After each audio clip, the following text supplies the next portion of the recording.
And speaking of weather, it's raining in Washington, raining cherry blossom petals, that is. The blossoming cherry trees are a sure sign of spring in the nation's capital that can't be stopped by a mere pandemic, as Molly Hudson reports from our Washington bureau.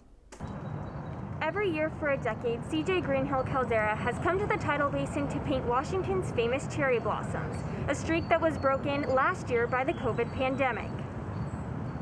My family moved down here from New York in 2007, and every year since I had been painting the beautiful blooms and the view like we're seeing today.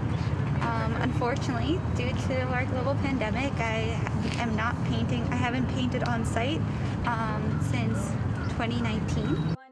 Any other year, the festival would include a parade down Constitution Avenue, events on the streets, and even a kite festival on the National Mall. 1.5 million people coming to the city to enjoy the festival, 4 weeks of festivities, as well as, of course, the blossoms themselves at the tidal basin. That is a normal year. Those crowds aren't coming to Washington this year, says Diana Mayhew, the president of the National Cherry Blossom Festival.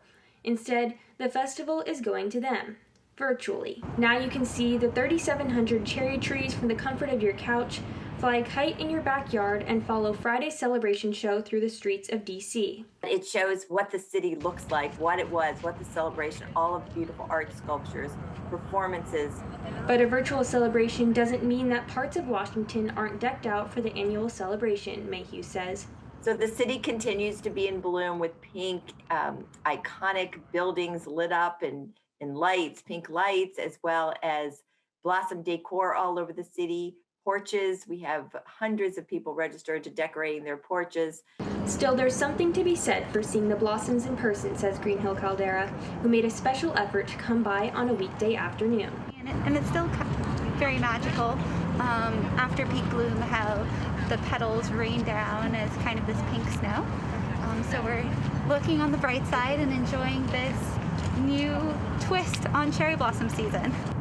While you can still stroll by the trees in person, the virtual festival continues through Sunday, and Mayhew hopes that by next year, people will be able to enjoy the blossoms virtually and in person. In Washington, Molly Hudson, Cronkite News.